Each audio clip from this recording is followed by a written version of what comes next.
Assalamualaikum teman-teman.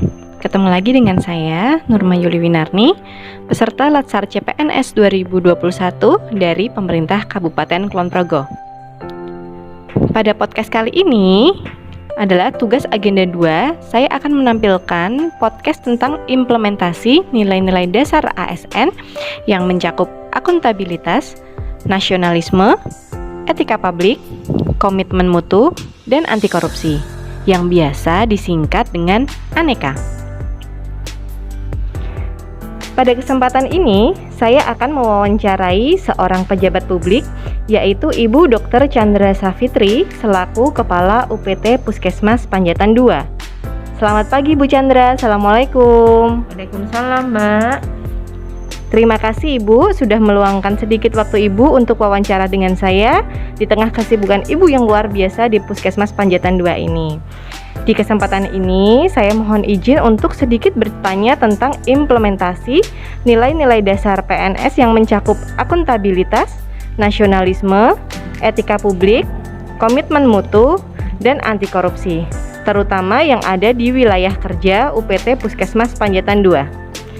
Baik Bu Chandra, jadi seorang ASN itu adalah amanah, dan seorang ASN wajib menjunjung nilai-nilai yang terkandung dalam ANEKA. Nah, apakah ASN di wilayah kerja Puskesmas Panjatan 2 ini sudah menerapkan nilai-nilai ANEKA? Sudah, Mbak.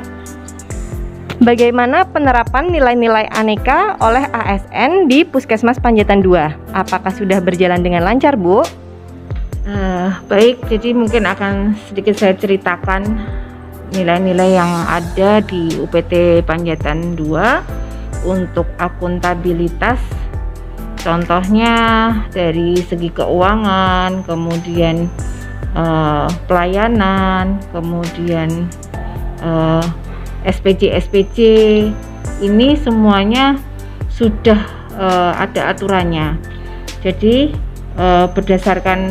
Puskesmas berdasarkan dari keputusan Menteri nomor Kep Trek 26, Trek 4, Trek 2, Trek 2004 bahwasanya tentang petunjuk teknis transparansi dan akuntabilitas dalam penyelenggaraan pelayanan publik itu sudah diatur sedemikian rupa sehingga kami untuk UPT Puskesmas Panjatan 2 memang sudah mengikuti aturan-aturan yang diselenggarakan di wilayah kabupaten kami.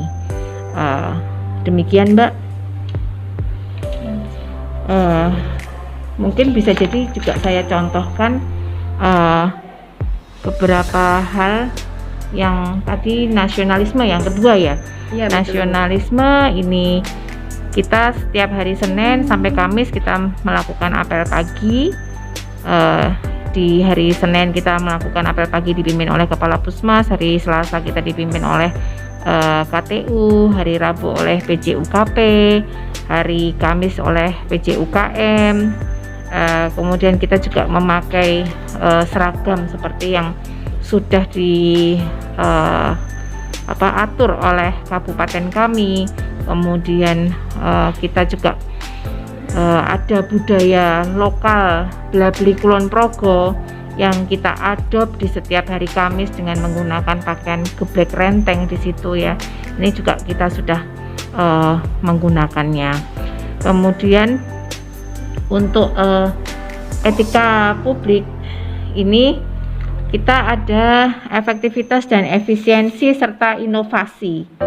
Jadi di Puskesmas ini sudah luar biasa banget ya.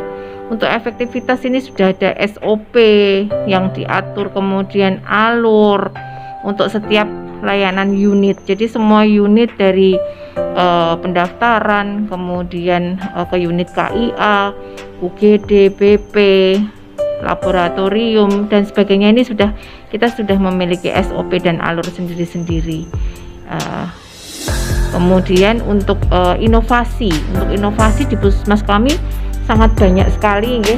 Seperti contohnya ini ada manajemen terpadu untuk hipertensi yang kita singkat sebagai Merpati. Ini karena memang banyak kasus ya di Panjatan 2 Kemudian ada program inovasi Mata Hati. Nah, Mata Hati ini tujuannya pengoptimalan sistem tata laksana pemantauan ibu hamil. Kemudian ada Rusunawa. Rusunawa ini kita lebih aware lagi untuk masalah jiwa ya, jadi rumah sehat untuk penderita gangguan jiwa. Kemudian ada Jalin Asmara. Di situ Jalin Asmara kita ada kerja lintas sektor dalam akses sanitasi masyarakat yang kemarin kita sampai maju ke nasional. Selanjutnya untuk komitmen mutu. Komitmen mutu kita berkaca pada budaya satria yang ada di wilayah daerah istimewa Yogyakarta. Kemudian budaya satria ini kan unsur-unsurnya adalah selaras, akal budi luhur, kemudian teladan, rela melayani, inovatif, yakin dan percaya diri, ahli profesional, yang kita kerucutkan di puskesmas kami di dalam tata nilai menjadi ikhlas, jujur, fleksibel. Kemudian kita juga punya moto Mas Intan, di situ maksimal dalam pelayanan, indah tampak dalam penampilan. Kemudian kita juga kebijakan mutu kami memberikan pelayanan kesehatan yang berkualitas, ramah dan bersahabat. Kemudian kita juga menuangkan dalam maklumat pelayanan ya, seperti Undang-Undang Nomor 25 Tahun 2009, Permenpan 15 2014. Jadi untuk puskesmas kami menyatakan sanggup menyelenggarakan pelayanan sesuai dengan standar pelayanan yang telah ditetapkan, dan apabila tidak menepati kami siap menerima sanksi sesuai dengan peraturan yang berlaku. Kemudian kami juga memiliki 10 peraturan internal yang ada di UPT Panjatan ya.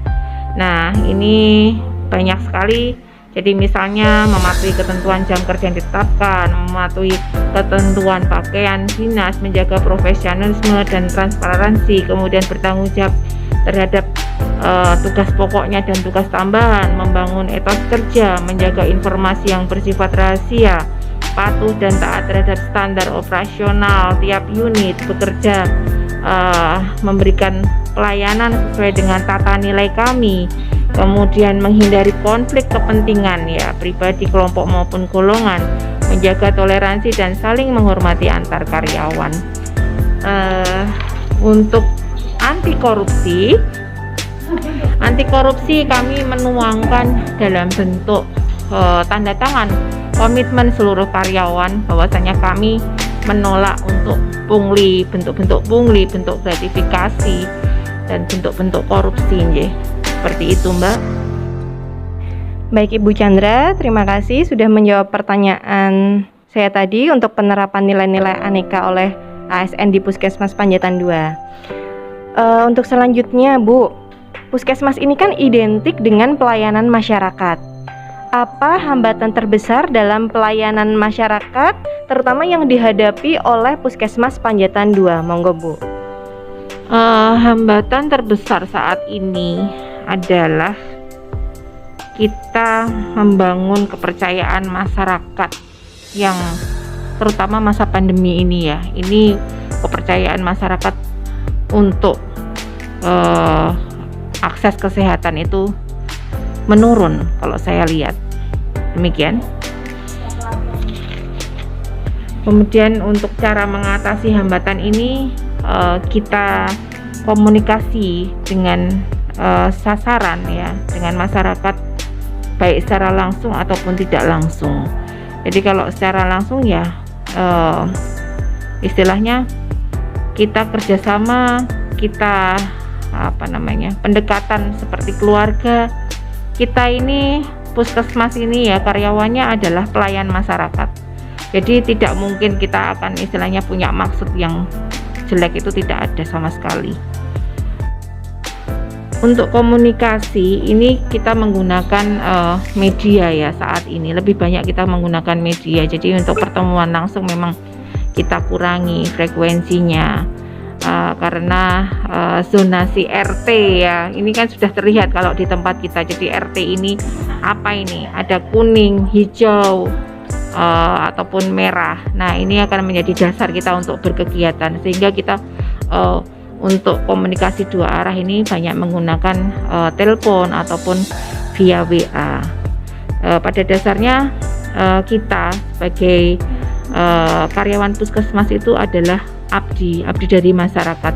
Kita adalah pelayan masyarakat, jadi kita berikan yang terbaik.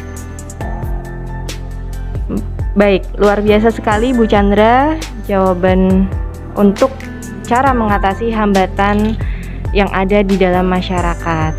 Nah, untuk selanjutnya nih Bu, tantangan apa yang dihadapi oleh Ibu selaku Kepala Puskesmas Panjatan 2 dalam memonitoring penerapan nilai aneka di wilayah kerja Ibu? Baik Mbak, jadi kalau untuk komitmen saya rasa sudah semua komit ya. Cuman karena kita juga secara karyawan ini kan ada yang sudah tua, ada yang masih muda lah. Ini kalau untuk yang tua-tua ini memang penggunaan teknologi khususnya seperti komputer ini memang belum semuanya istilahnya sangat lancar menggunakan ya. Jadi kita berikan solusi untuk yang muda ini untuk mendampingi yang tua, demikian. Kemudian Panjatan 2 ini juga merupakan puskesmas yang pendapatannya sedikit, sehingga anggaran untuk operasional pun juga kami harus pandai-pandai untuk mengolah nggih. Nah, walaupun beberapa kami juga mengusulkan ke Dinas Kesehatan Kabupaten untuk hal-hal yang memang tidak bisa kami penuhi. Namun ya kita melihat di sana.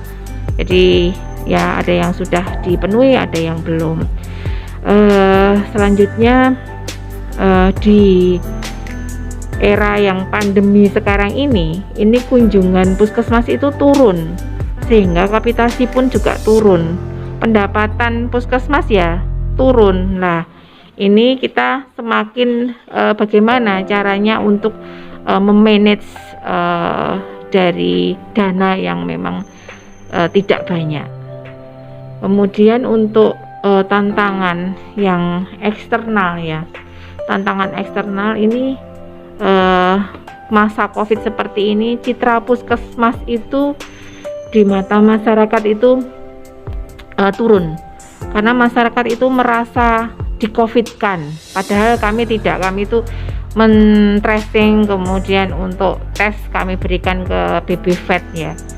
Setelah kami selidiki, sebenarnya endingnya adalah masyarakat belum menerima COVID beserta sistemnya, yaitu kemudian tentang isolasi ya, tentang isolasi. Isolasi ini berdampak terhadap pendapatan mereka ya, walaupun sudah dibantu oleh pihak desa untuk kebutuhan pokoknya, namun sangat kurang ya kalau kehidupannya biasanya berjualan sebagai seorang swasta, berjualan kecil-kecilan keliling seperti itu ya, mereka sangat kelihatan sekali berdampak kehidupannya. Nah, kemudian ada stigma dari masyarakat yang kemudian mengucilkan. Nah, ini semakin kondisinya semakin menjadi tidak baik lagi secara kejiwaan mereka.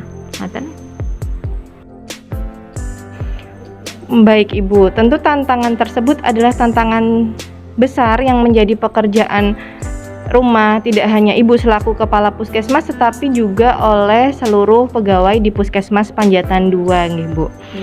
Kemudian yang terakhir nih Bu, risiko apa yang akan dihadapi oleh ASN di Puskesmas Panjatan 2 jika tidak menerapkan nilai-nilai aneka? Monggo Bu. Ya, jadi kalau seperti itu ya, di beberapa puskesmas ya memang pastinya ada ya. Nah, ini kita sebagai tim manajemen ini adalah sebagai katalisator untuk membina ya. Jadi kita bina lisan 2 kali, kemudian kita berikan punishment, penurunan nilai dari SKP-nya beliau, kemudian nanti ada teguran tertulis juga ya dalam bentuk SP. Kemudian setelah itu ya kita juga akan berlapor ke Dinkes ya. Nah di situ nanti kalau memang sulit untuk kita manage, ya ada penurunan golongan dan pangkat, kemudian dipindahkan mungkin seperti itu. Nah ini kita juga istilahnya tidak bergerak sendiri, tetap ada koordinasi dengan dinas kesehatan dan dari kabupaten. Demikian. Iya, luar biasa sekali Bu Chandra jawabannya. Baik Ibu, tidak terasa kita sudah di penghujung podcast. Terima kasih Ibu atas waktu dan kesempatannya. Semoga di kesempatan lain lagi saya bisa berbincang-bincang dan berdiskusi bersama Ibu. Terima kasih. Oke teman-teman, itu tadi bincang-bincang kita bersama Kepala UPT Puskesmas Panjatan 2, Ibu Dr. Chandra Savitri. Semoga kedepannya kita bisa mengimplementasikan nilai-nilai dasar ASN sehingga kita bisa menjadi ASN yang beraneka. Sampai bertemu di podcast selanjutnya ya. Assalamualaikum warahmatullahi wabarakatuh.